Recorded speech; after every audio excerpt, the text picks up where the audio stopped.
And I've talked to a lot of coaches who work with top CEOs and leaders, and they are a mess. But we don't hear that. And we hear a lot about sort of, you've got to be vulnerable as a leader. I'm not entirely sure what that means in practice. It's a little bit of a guff word. But I think if we were able to be more honest about the need to be people as well as workers in the way that they are in Scandinavia, maybe the leaders wouldn't be modelling such bad behaviour.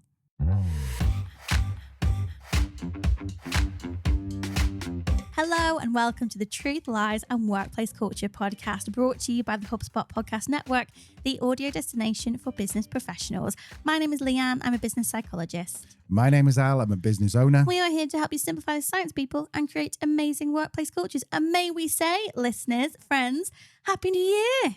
Is it New Year already? It's New Year. It's 2024. We're trying to pretend we're recording this in New Year when we're actually recording a little bit How was before. your Christmas, Al? Oh, it was spectacular. Yeah? My favourite bit was the present you bought. I didn't think I wanted a freshwater turtle, but you found one. You sent it to me. Yeah. You gave it to me at Christmas. Yeah. Last Christmas, you gave me a tortoise. The very next day I gave it away. But this year, to save you from tears, you gave me a freshwater turtle, which I'm very pleased about. Not quite sure where the freshwater turtle came from. I'm a little bit distracted because Leanne's taken a cardigan off because we've just recorded 2 episodes back to back. And she said to me... Don't ruin it. And she said to me, well, I've got to look different. And I'm like, well, I look exactly the same. I'm still wearing the same blue t-shirt. You're probably seeing all the rest of them. So for the opposite of continuity, I'm going to, if you're on YouTube, you'll see I'm now wearing a yellow Post-it note, which shows that it's a different week. So that was... So we know it's complete. We definitely did not sit down and record these back to back. Absolutely not. Absolutely not. No, my Christmas was lovely. Thank you for asking. Sorry, how was your Christmas, It was Lee? really good. Yeah, thank you. I really enjoyed all the jewelry that you bought me. It's very generous. Balls. I think I might need to get onto Amazon or go shopping tomorrow. But yes, anyway, if you are listening to this, Happy New Year. Hopefully we're still here and didn't have some horrible accident or drive back to the UK. Can you imagine? That'd be weird. We recorded this and then we would... I can't say dead, can I? That's going to get us banned from YouTube. Yeah, trigger warning. Yeah. No, but hopefully we're fine. Drop us a message on LinkedIn, Instagram, just make sure. Yeah. But yes, if you listened last week to our last episode of 2023, you would have heard part 1 of our predictions episode. If you're just joining it this episode, go back. You're a fool. Go back. We like rule breakers, but not that type of rule breakers. This won't make sense to you. You missed some really, really good ones in part 1. We explained in part 1 that we made our own predictions this time last year. There was about 8 predictions. Leanne made 4, I made 4. About 3 of Leanne's 4 came true. About 1 of my 4 came true. So I decided when I was putting this episode together, there's no point in us trying to, or me trying to make predictions. So we went and found some experts. So we have some experts. Leanne, do you want to quickly run through who we have on the pod today? It's the same people from last week, but just in case you need a reminder, here's our Graham to recap. It's our Graham with a quick reminder. If you know, you know. Our first guest, we are welcoming back Isabel Berwick. She is a Financial Times journalist and host of the Working It podcast. We also have Mridula Pore, co-founder of Peppy Health, a startup revolutionizing the healthcare sector for workplaces. Next up, we have the awesome, the man, the legend, Professor Sir Cary Cooper. You know who he is. We also have Amy McKeown back on the show, a regular guest and friend, and of course an expert in workplace health. We are also joined by Ruth Handcock, who is CEO of Octopus Money and an all-round amazing human. And finally, Martin Lindstrom, New York Times bestselling author of books such as Biology, Brand Washed, and Ministry of Common Sense. Last week, we covered our first few predictions for 2024, and today we continue our list. So let's go and find out what we're going to find out this week. Let's go and find out what we're going to find out. What we found out last week that we're going to find out more about this week. And now we're going to find out more about that, yeah. Let's find out. So let's get stuck in. Moving on to prediction number 4. If you're a regular listener, you will know Leanne's favourite word is managers. It's her favourite subject.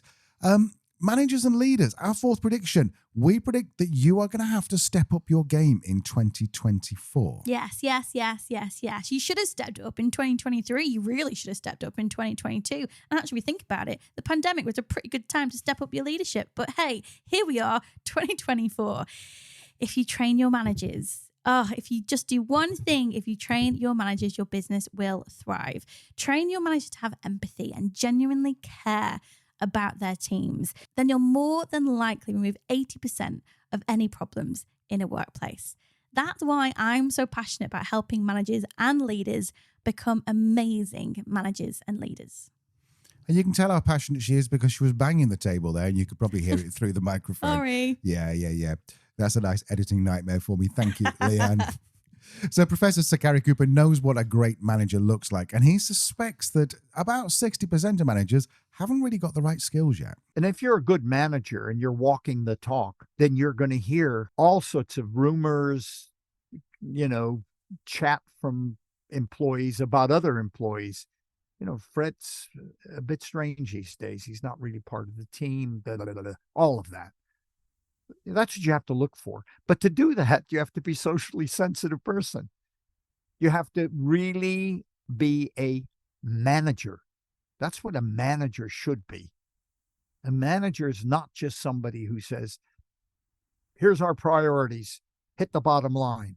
A manager should be somebody who just looks at everybody in the team individually.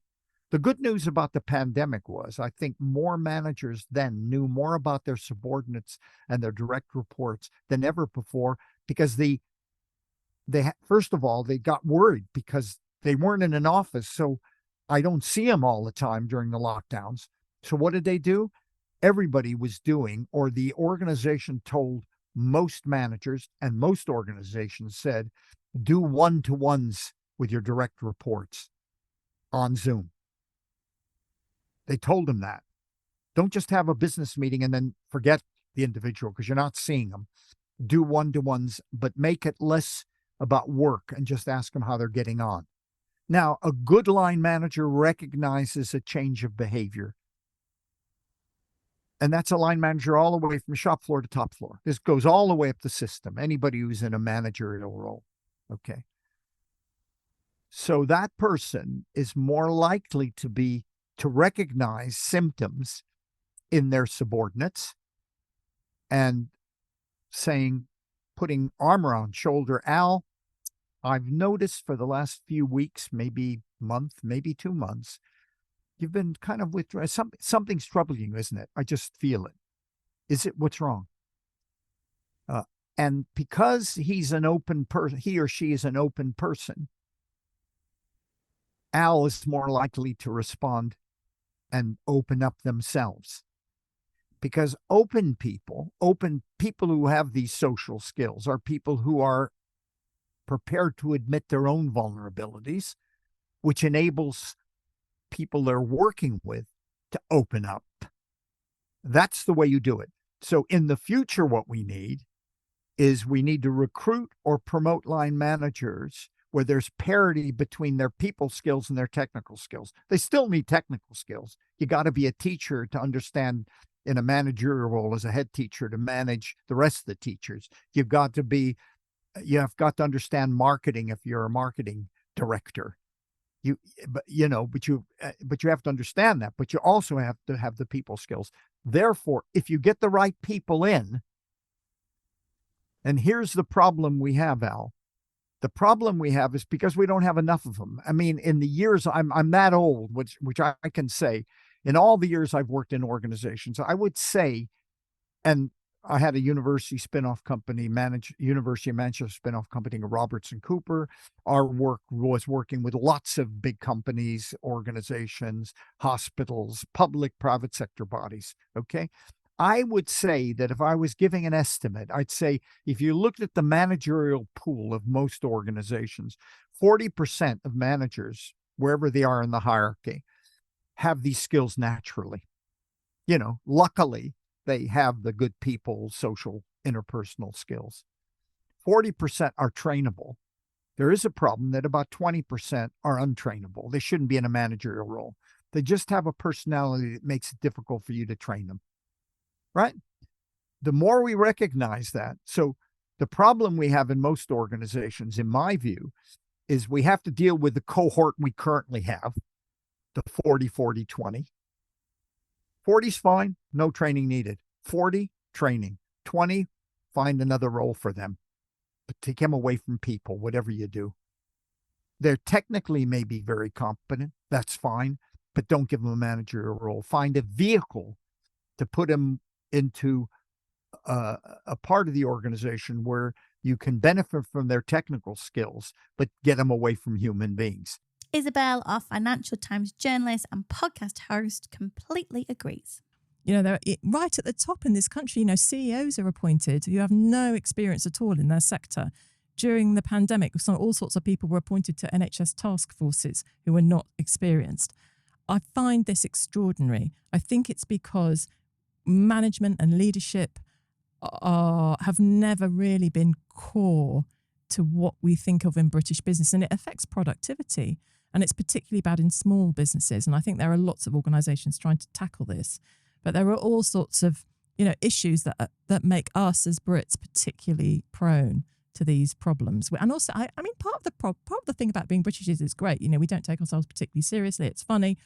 But there does come a time when you really do have to say, I'm not just going to bish, bash, bosh this management thing out. I do need a little bit of training, qualifications, care. Ruth from Octopus Money goes one step further, and she suggests that we need to redefine what being a leader actually is. I don't think people look to leaders to direct them anymore. I think people look to leaders to inspire them. And I think that's a gigantic opportunity.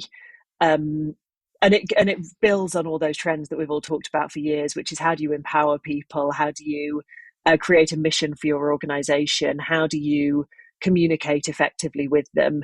But I think we've really, really hit a tipping point where I think leaders that direct and control will create organizations that people are less likely to want to work in, and leaders that inspire and give space and understand that power of how a mission can translate to someone working incredibly hard to deliver something they feel passionate about.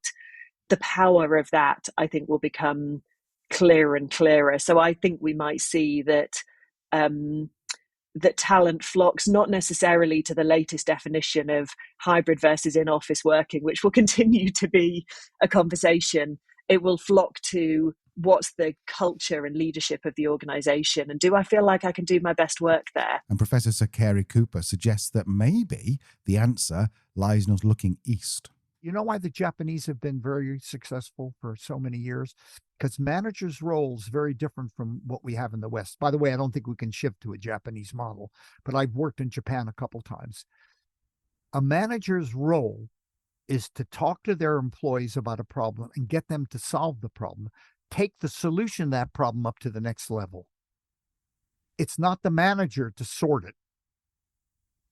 What we do is we have meetings at which we act like the employees are solving the problem, but actually the manager has already come up with a solution, just wants validation of that solution. And probably the majority of them don't even listen to the alternative options open to them. Some do, and those are the ones who are socially skilled would do, but many of them do not, and they just take it up at the next level. In Japan, the role is quite a different role. I'm not saying we should do that, but I do think we should listen to employees and try to get them to help us. They may come up with really interesting solutions. And as the Gen X take over management positions, Isabel worries there is a risk that they are repeating the bad habits that their boomer mentors might have had. It's built into everybody's life that you can leave work at a reasonable time. CEOs leave at work at the reasonable time. And I think part of the problem here is it's modelled from the top. CEOs and senior management model the long hours culture. They may be suffering very badly themselves with mental health issues. And I've seen a lot of surveys that suggest that's true.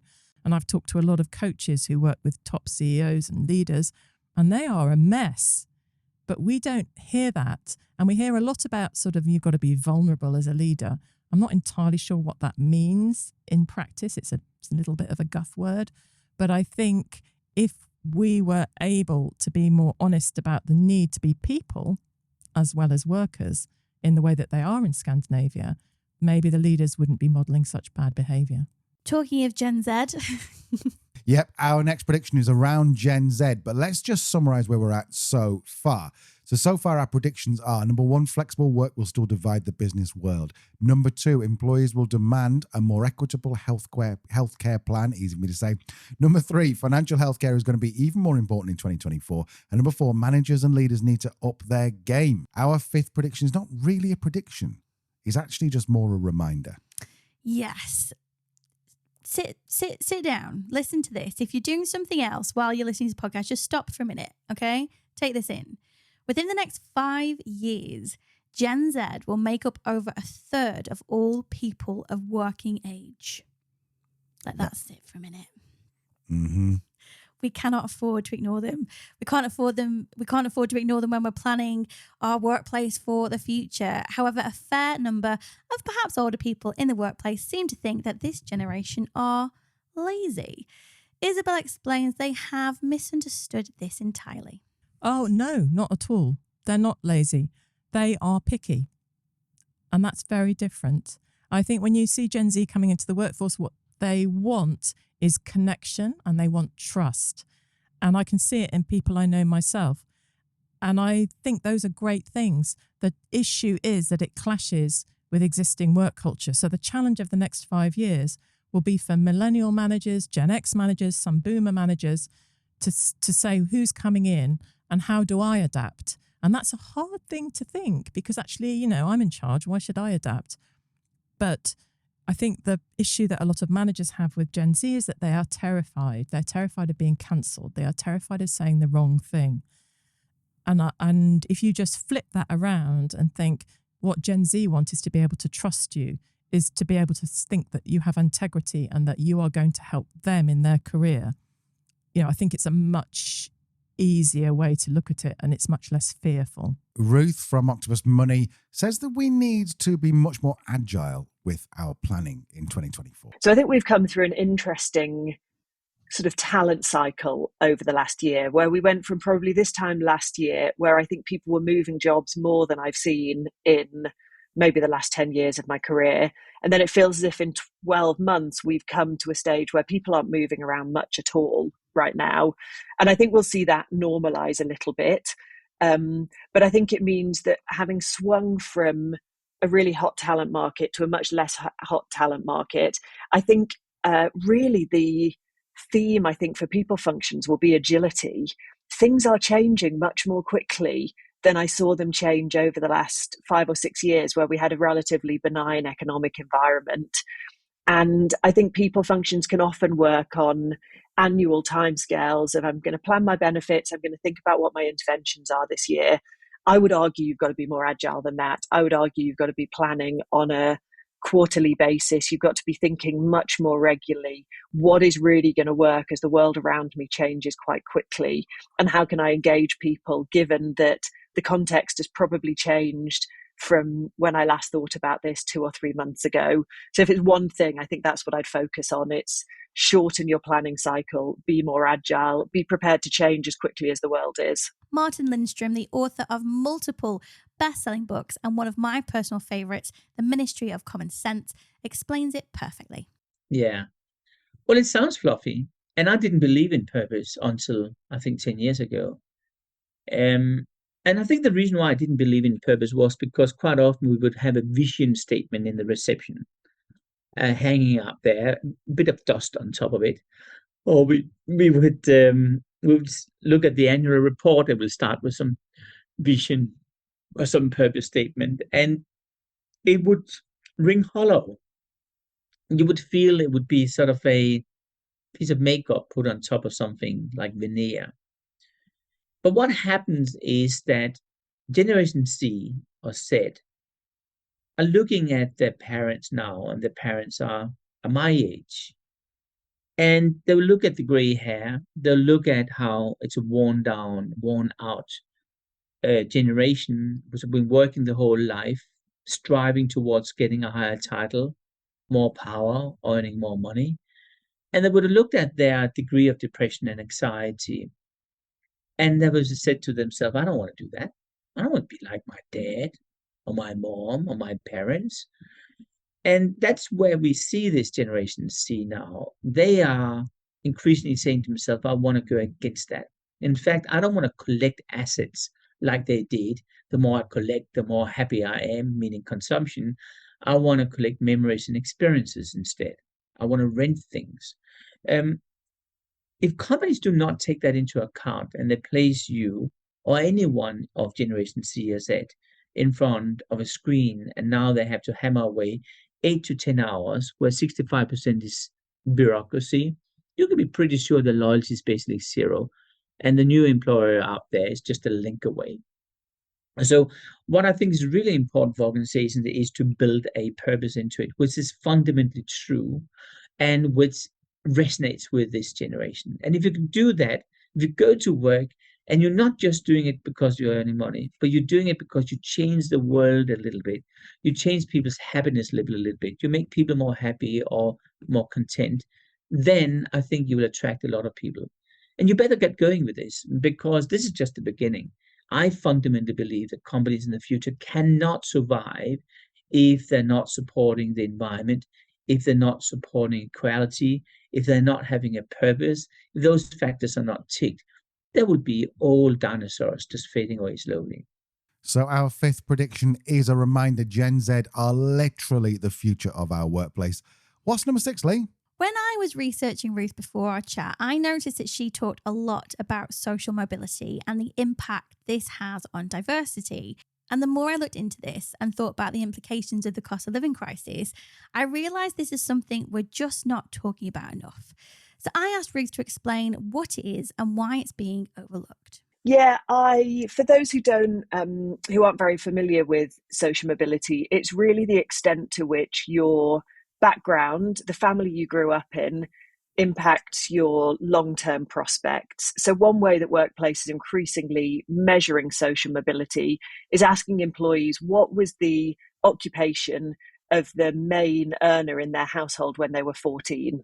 And they use that as a measure of, did you grow up in a professional home where your parents were perhaps slightly higher earners, where you had access to different opportunities, you may have been privately educated, or was your background different from that? Did your main earner not have a professional role? Your household income may have been lower. And what we're tracking is the extent to which people change their outcomes. So the extent to which, if you grew up in a household where you maybe didn't have much money, the extent to which you're able to change that over the course of your career. The reason I think it's so important is because we are, as a nation, in a worse position on social mobility than we have been for 50 years. This is getting way, way worse rather than better. And there are lots of economic reasons for that. But one of the main ones is that we aren't seeing a huge amount of economic growth. So really the main way that many people accumulate wealth is from their parents. And as long as the main way that you accumulate wealth is from your parents, that means that the situation you grew up in determines your life more than it would otherwise. I think this is I think it's a massive issue for many, many reasons. It's the very basis for me of whether we live in a fair society or not, is whether you can create your own opportunities. But I think it's important for employers for a couple of reasons. We've talked a lot about ESG over the past 10 years, and I think we've focused in on environmental, on climate very closely. When I talk to people who run listed businesses, as an example, they're getting far more questions now about how does your business have a positive impact on society? So that S in ESG. And I think that will continue to be a theme, and social mobility is a big part of that. I think it's a real problem when you look across the diversity of senior leadership teams. So if you believe, as I do, that you're going to build a better, more valuable organization if you have a diverse leadership team, social background is probably the sort of hidden diversity characteristic that you haven't looked at yet. But in financial services, where I work, depending on what stats you read, about 89% of C-level executives were privately educated, against 6% of the population that are. Now that is staggering. How can we say we're creating products and services that work for everyone if the background of people leading those organizations is so narrow? So most people aren't measuring it. Most people aren't putting in place positive interventions to try and change it. And I would love to see that change. I think it's a huge theme that will grow and grow over the coming years. Clearly, Ruth is very passionate about this, and I would encourage you to go and Google her, look on YouTube, find out the interview she's done around social mobility. She did I will believe it was a webinar about a month ago, which was all about this. She just knows it. And also, what's interesting is it'll be something we are going to be talking about over the next 5 or 10 years. She's definitely a pioneer in this subject. We have talked about diversity quite a lot on the podcast and how important it is. We also have told you that we're not experts. We've brought in experts for you in all the episodes that Leanne mentioned, and look in the show notes because we'll link to those as well. They're far more qualified to talk about equity and diversity than we are. But one thing that both they and us have noticed is that some companies just use it as a little bit of a buzzword. There's an academic called Grace Lorden at the London School of Economics who uses data and behavioural science to show what works in terms of building inclusive workplaces. You know, I think we've all been on training courses where we're all in Zoom breakout rooms and we all have lots of lovely words about diversity.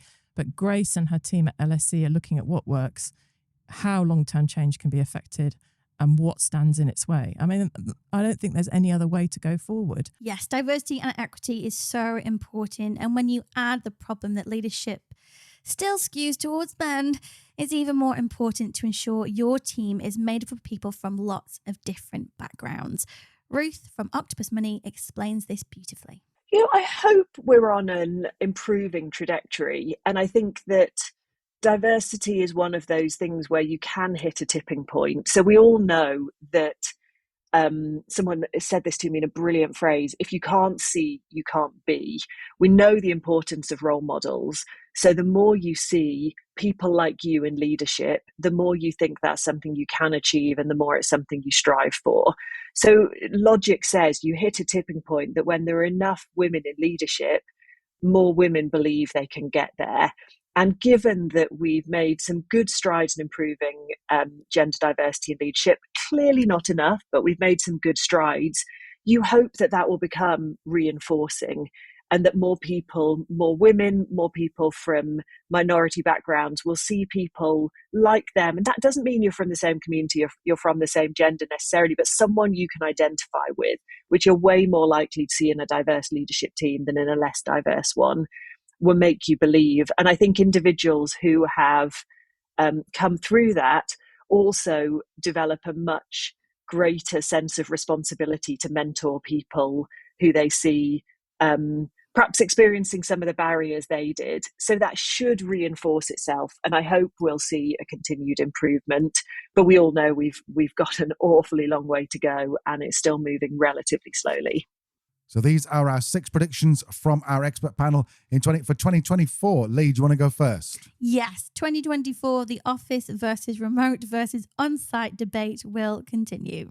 And number 2 is that the healthcare needs are going to become much more niche and bespoke in 2024 for the workplace.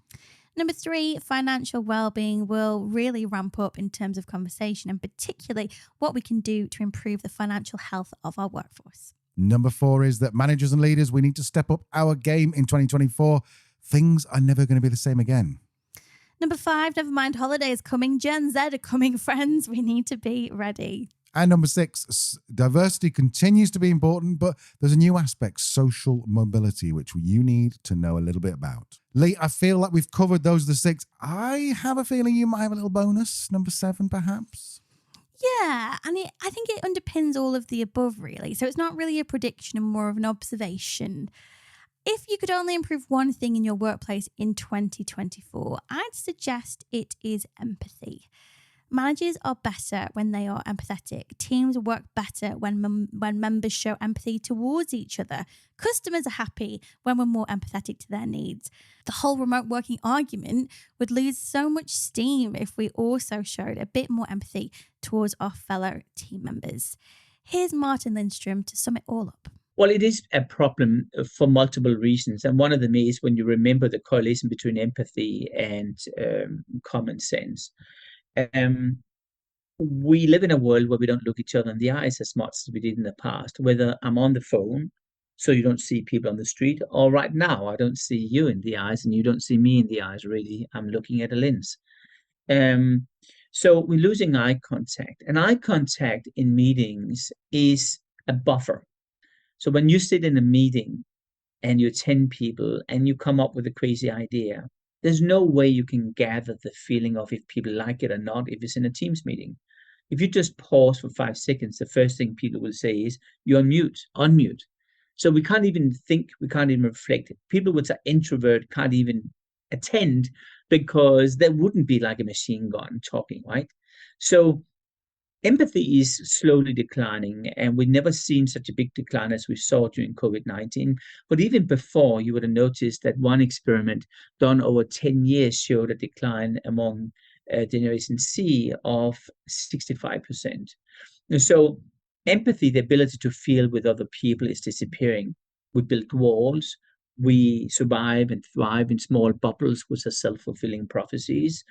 And so that directly correlates with me working in large organizations where I basically do not have an interest in helping other people when it comes to empathy. I dig down in my little silo. I do my work. I do it with producing a lot of PowerPoints and a lot of bureaucracy, and then I move on. There is no feeling of I had to help that person, or let's stick together, let's create a teamwork, because you can hardly do it in a digital format. So yes, it is in a fast decline, and it probably will continue being in a decline for many years to come, I would say. Well, there you have it. There's 7 predictions, 6 on a bonus. And we'll probably revisit those at some point in the year, and we'll tell you how accurate we were. If we don't hear another follow-up episode about this, we never mention this again. None of them were right.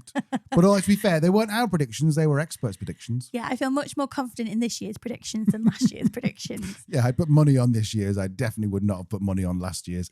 Wearable burnout predictor was mine. Still a good idea. And I stand by my point that you're ahead of your time, and if it was used for good, then we would have seen it. But anyway, and if you don't know what I'm talking about, why have you not gone back and listened to the other episode What's wrong with you?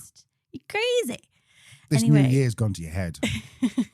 So yes, happy new year, happy 2024. We hope you're feeling rested and recharged and ready for another 12 months and all that it will bring. We will be here with you every week, every step of the way, talking about everything psychology and work. Absolutely. So for the next 51 episodes, which will take you through to next year, then we will help you to create amazing workplace cultures and simplify the science of people. That's what my lovely wife and co-host is here for. If you've got a question, get in touch. Links are in the show notes. You know how to find us. Or even our email. I bet you don't look, but our email's in the show notes, so you can actually email Leanne directly and go, hey, what do I do about this? More than that. There's more than that, Al. There's actually a link to book a call directly with both of us. Don't do that. Don't book a call with me. I don't know anything. Book a call with her. Book a call. Unless you're trying to sell me something. Unless it's good. But I'll be the judge of that. Yes. Anyway. You've been told. Have a phenomenal remainder of the first week in January, and we'll see you next week with, I can't remember what we got on next week, but if I remember in time, then I will record it and edit it and put it in the actual edit. It's something exciting. It is. Right. We will see you very, very soon. Bye. Bye-bye.